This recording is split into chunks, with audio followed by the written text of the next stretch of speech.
Okay, I'd like to call to order the August 11th, 2015 meeting of the Millcreek Township Supervisors. We'll begin with the Pledge of Allegiance to the flag.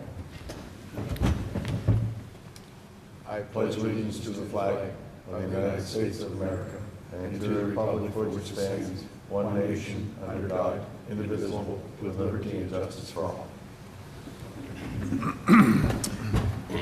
Is there any public comment on agenda items other than development or rezoning applications? Hearing none, we'll move on to approval of minutes. We have before us the July 28th, 2015 meeting minutes. If there's no additions or corrections, we'll entertain a motion. Okay. I will make the motion, but I also have a note for this too. And this is my apology to the members that were in the audience at that meeting of last week or 2 weeks ago. I was printing out the agendas for that meeting and printed out the wrong ones. I know was brought to my attention after the meeting, so I just want to make it known that, yes, folks, you were correct. I was incorrect. Put out the wrong agendas. However, we did work off the agenda that was established for that day of July 28th. So just want to make that note in the minutes there. So You made a motion to approve? Motion to approve. I'll second it. Mr. Groh? Yes. Mr. McGrath? Yes. And I vote yes. Next, we have approval of bills. We have before us the township bills of 8/11/2015 and the sewer revenue bills of 8/4/2015. If there's no additions or corrections to the bills, I'll entertain a motion for approval. I'll move we pay the bills. I will second. Mr. McGrath? Yes. Mr. Groh? Yes. And I vote yes. Next is Resolution 2015-R-17, a resolution to approve the independent auditor's report of the Erie Area Council of Governments for the calendar year ending December 31st, 2014. Mr. McGrath. This is a annual action required by all COG members.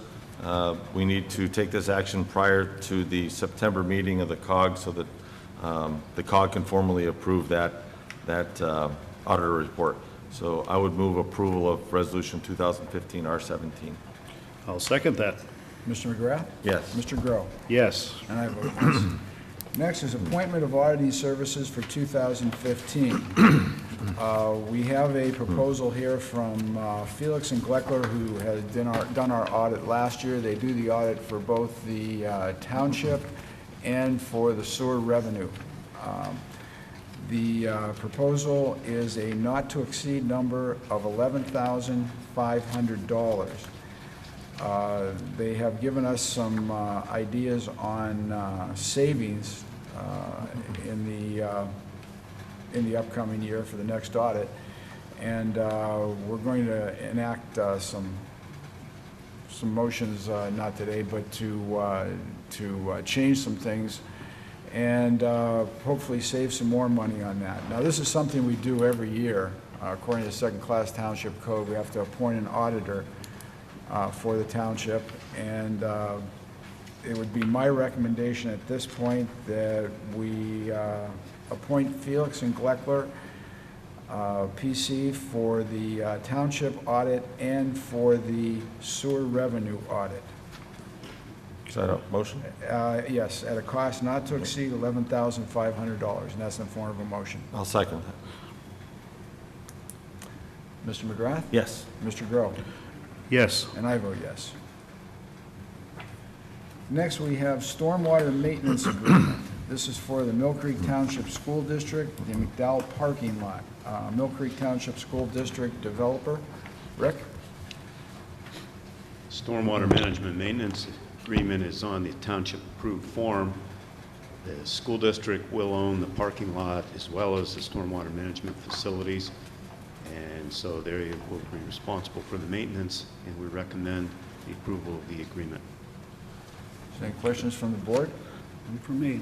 Is there a motion? Yeah, I'll make a motion to approve that stormwater maintenance agreement with the Millcreek School District. I'll second it. Mr. Groh? Yes. Mr. McGrath? Yes. And I vote yes. Communications. Mark? Nothing. Brian? A couple quick things. Number one, from the Parks and Recreation Department, this would be a rate change for a water safety instructor lifeguard at Bell Valley Pool for Kristen Owens, and the new rate would be $9.50 an hour, and I'll move approval of that. I'll second that.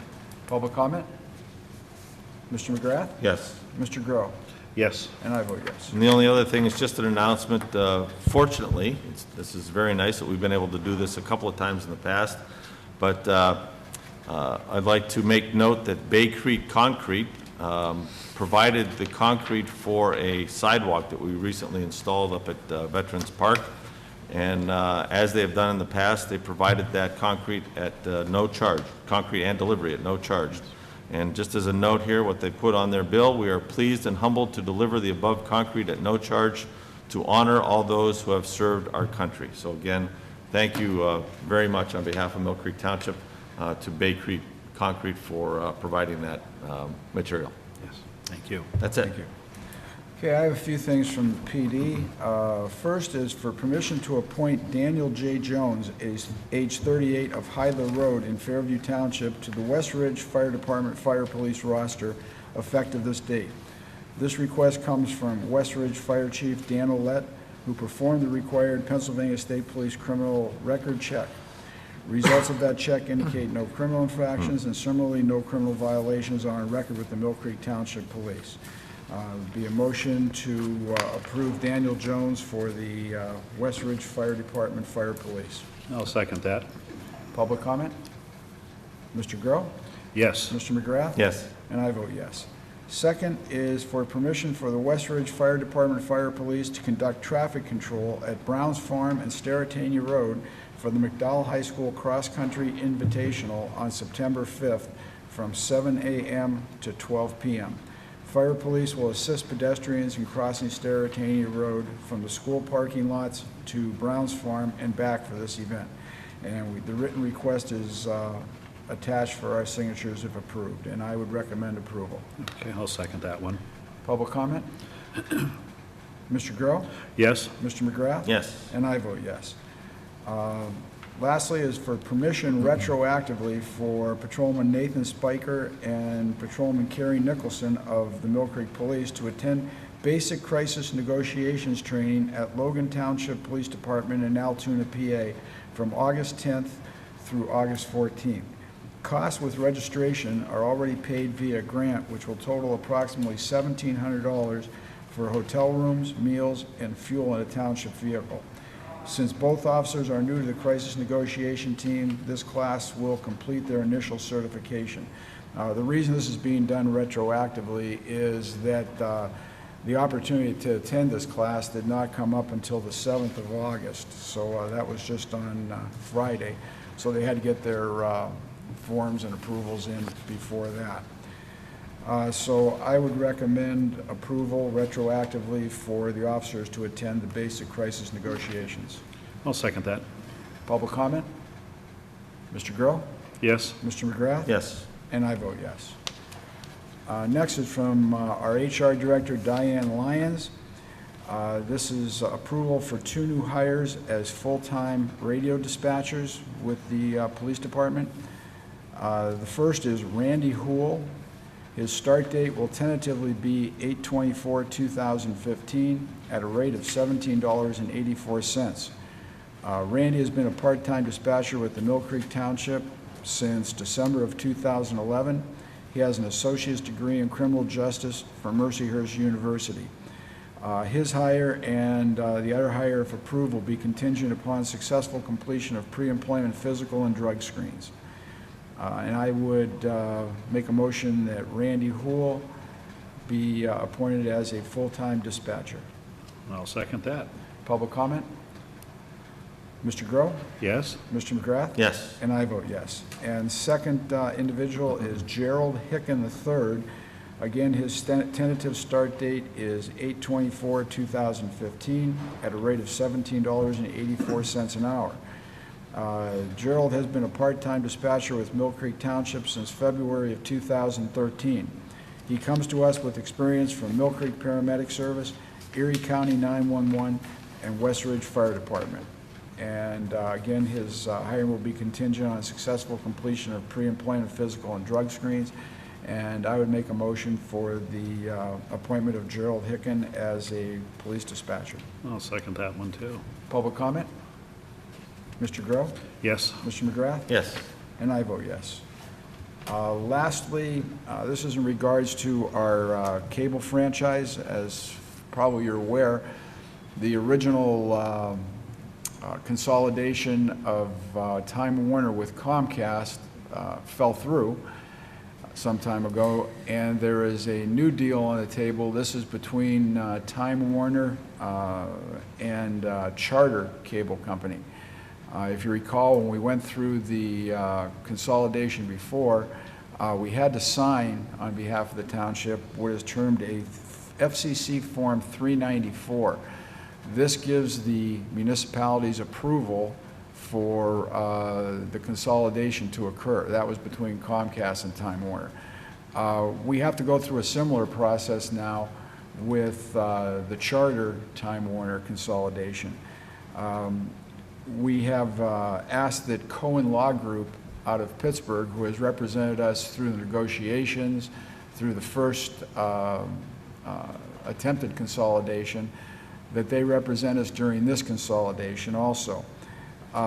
Their fee is going to be $3,675. However, several municipalities within our Council of Governments may also join in on this, and we may be able to realize, dependent on how many municipalities sign up, for a 40% reduction in those fees. And we're hopeful, because during the Comcast Time Warner consolidation attempt, we were actually reimbursed 75% of our fees during that attempted consolidation. So could there be a possibility we could be reimbursed on this? Possibly. But in any case, I would move approval that we engage the Cohen Law Group to represent the interests of the township in the consolidation of Time Warner and Charter at a maximum price of $3,675, and that's in the form of a motion. I'll second it. Public comment? Mr. McGrath? Yes. Mr. Groh? Yes. And I vote yes. That's all I have. Okay. Just have one quick thing. Last Tuesday, August the 4th, last Tuesday evening, there was a National Night Out, and I want to give hats off to the Bell Valley Fire Department, their auxiliary, all the volunteers that helped set that up. And of course, got to thank Mother Nature too for giving us great weather for that.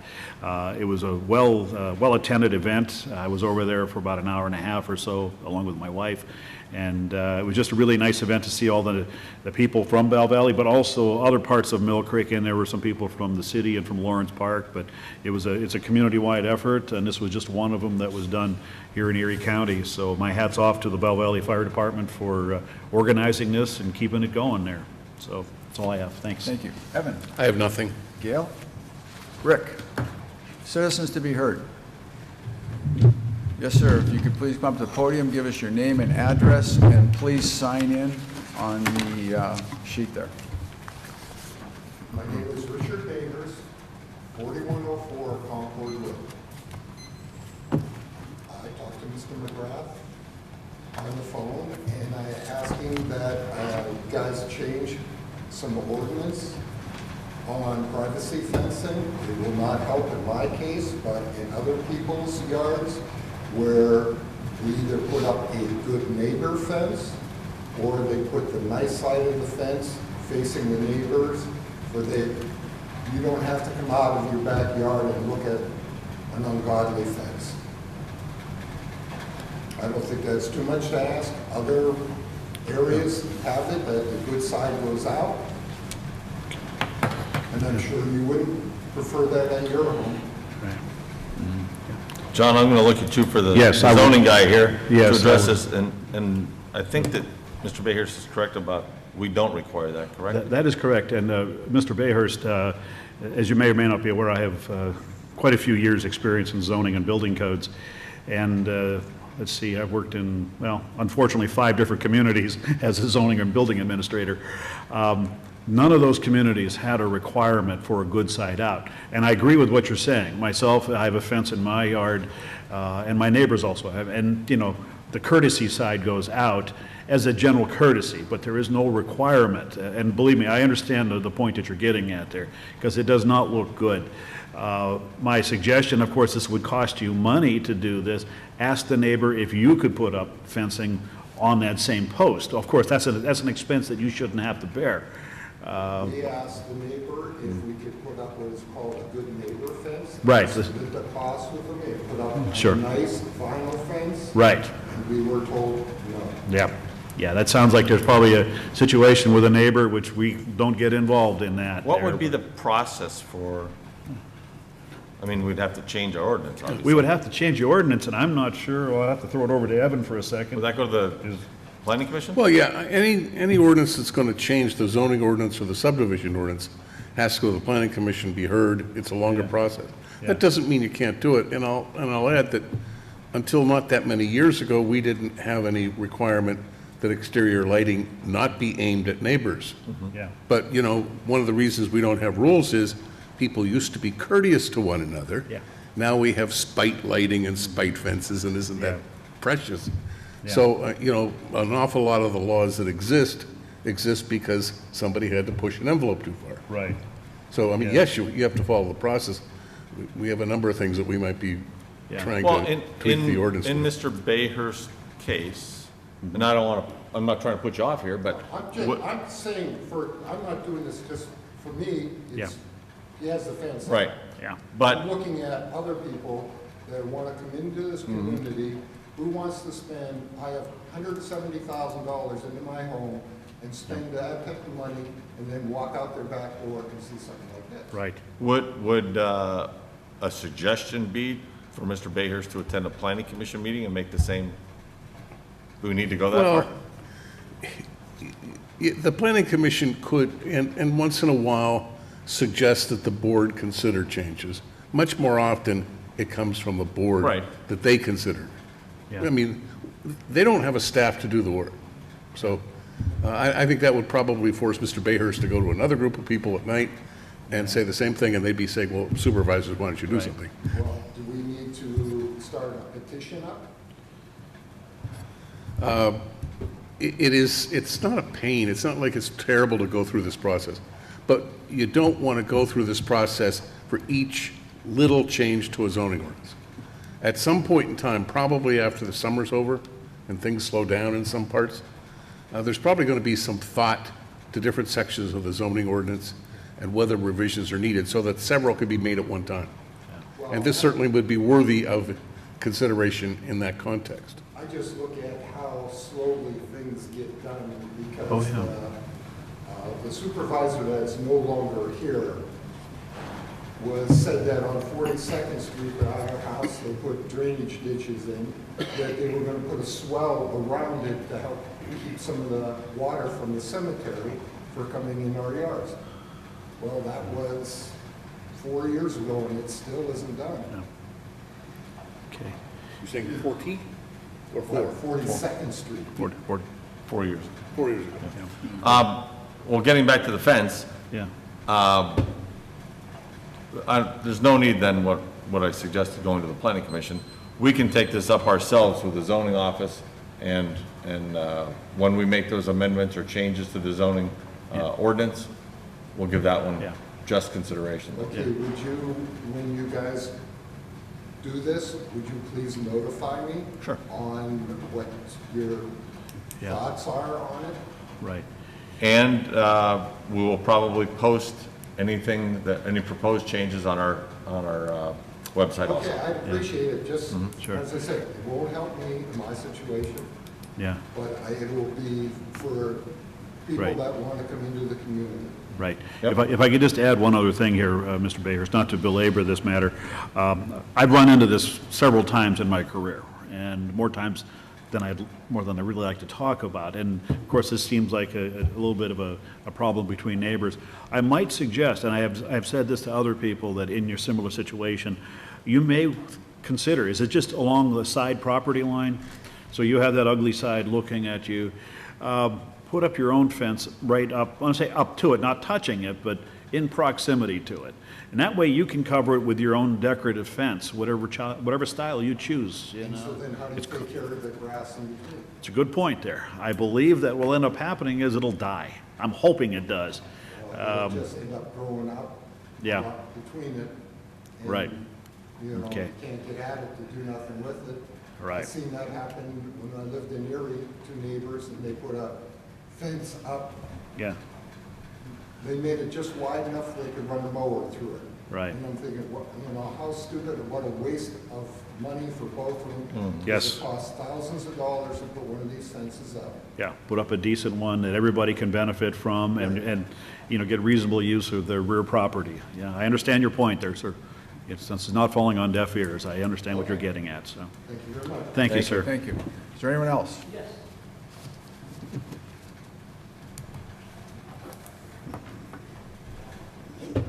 Gary Bear, 45 Filer Drive. I take the opposite view of it. I don't think you have to have another ordinance, change to an ordinance for that purpose.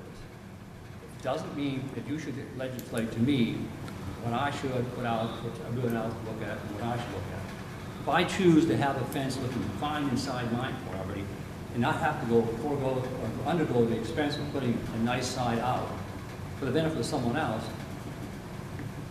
that's my choice. I don't see where that's being a bad neighbor. I have that experience right now. My neighbor has a fence he put up. He's adjusted the fence over the years, and it's the bad side out. But the inside, it's his good side, and that's where he's making his tranquil spot. My side, I didn't like it, so I said, well, okay.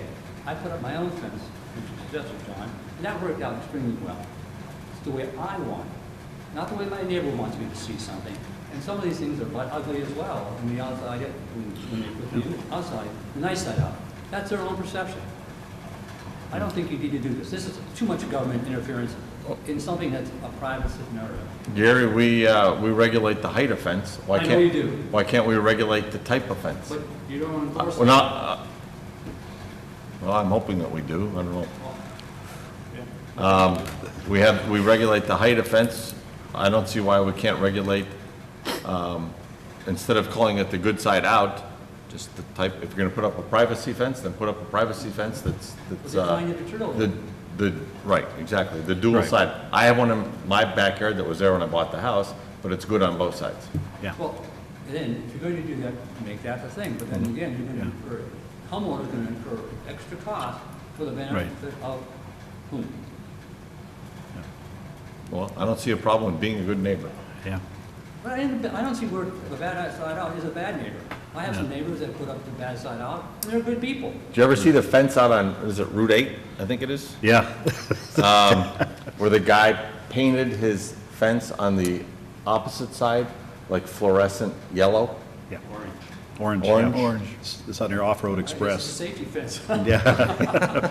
Yeah, But no, I really have, I don't think that you should do that without conversation with others, because one opinion is not necessarily, give you We'll do like we always do, and we'll get examples of other yeah. ordinances. Well, if I could say this, I'm sorry, Gary, I didn't mean to interrupt you. If I could say this, and I'm not trying to bring Mr. Bayhurst back into this, but I'm assuming it's just one type of fence, right off the top of my head, it's a stockade style, probably a wooden stockade.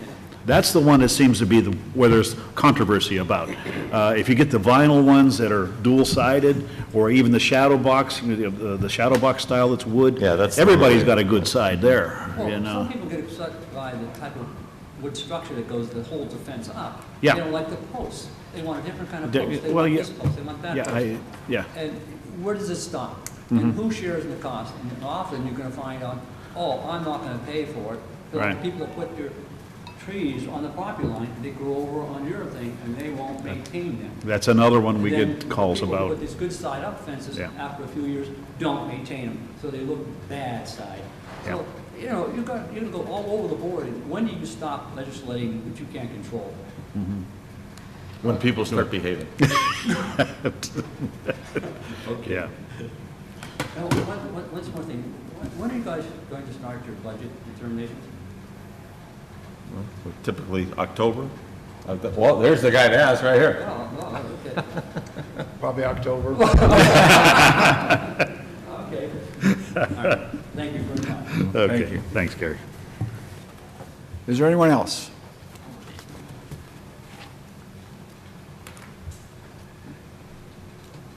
Yes, ma'am, if you give us your name and address, and please sign in. Thank you. My name Avenue, and I am an employer through Millcreek with the pools with Ashley. Could you Could speak speak into the mic a Oh, little? I'm sorry. I work with the pools with Ashley. I'm one of the trainers for lifeguards and instructors for water safety. My concern is that I've been with Millcreek for 25 years, easy, part-time. My concern, and I noticed this last year over at the Bow Valley Pool, is I'd say within 5 years, there's a big culture change that is occurring over there with participants that use the pool, okay? And the problem is, in general, maybe misunderstanding of rules that need to be applied for the safety of patrons, okay? So we've gotten through the summer, things have gone fairly well. I guess my question is one extra step. How often, or even if this is possible, do the police drive through that area at all, like during the day between 11 and 7, or, there's nothing yet that has happened that, that requires like, oh, we have to hurry up and make a call to the police. Well, if I could interrupt 1 second, I had this conversation with Ashley Ashley, the other day, yes. and she informed me about incidents. Yes. And having the police drive through is probably a good idea, just on their patrols, just make a pass through the parking lot. But the other thing is, we don't expect any of our employees, whether they be lifeguards or someone working at the concession stand or anything else, to have to deal with, okay, people who are creating problems. Okay. And I told Ashley at that time to inform all of her employees, simply call, you don't have to call 911, but simply call our police department and ask them to send a patrol car over. It's part of their job, and I would much prefer to see something like that than to have an incident escalate to a point, or where there's really going to be a problem. So Ashley knows now. Let the employees know. Just simply call the police. Okay, which she did, she communicated very well Good. that she had talked to you. I guess I just wanted to make it a personal awareness to everyone on my behalf, because what I've seen this change, and also the fact that, there's a lot of good guards there, excellent guards. And for these young girls especially, to feel intimidated because they enforce a rule. Like myself, I'm seasoned. I say what I need to, do what I need to within the rules. And they do too, but they're not as strong, meaning the voice, if you want to call it that. So I just had a big concern about that, and I know Ashley is all for the police, but I just wondered if they were visible without a phone call. I guess that's what I'm trying to say. What we can do. Do you see what I mean? Just Yeah. on occasion, nothing like they even have to stop. Does that make sense? Sure, and That's all. this would be my suggestion to the chief, and, it would get them over there. Just put something out to, what we call it, the East Side Cars, to routinely, as a part of their patrol, go through just for a visible presence. Now, if you really want to get them there, give them free pop or something, and they'll be there all the time. You got it there. Donuts always help, too. You're on. You're on. But No, I'll get with the chief, and, sometimes and I'm sure Ashley has informed the chief of the situations that are occurring there, and they may already have put this on what we call special attention. Okay. But I will check to make sure it is, and Yeah. to get them over routinely, hey, tell them, you're looking for a 15-minute break, go over there and hobnob and have something to drink, and, I'll tell the girls that. Yeah. No, and Ashley was exactly on it, Brian. Good. She was right on top of it. I guess my concern was with what I saw, even just that sense of, boy, if there was something physical, a presence, what you're talking about, Mr. Piazza. right. Yeah. That might just kind of keep things, that's all. That's not a problem at all. We'll do that. Okay. All right, thank you very much for your time. Thank Thank you. Yeah, you. thank you. Yeah. Is there anybody else? Probably not, because there's nobody else here. Well, maybe I want to get up and speak. Is there a motion for adjournment? So moved. Okay, second? We're adjourned at 10 a.m. You're watching the Millcreek Government Channel, powered by WQLN Public Media.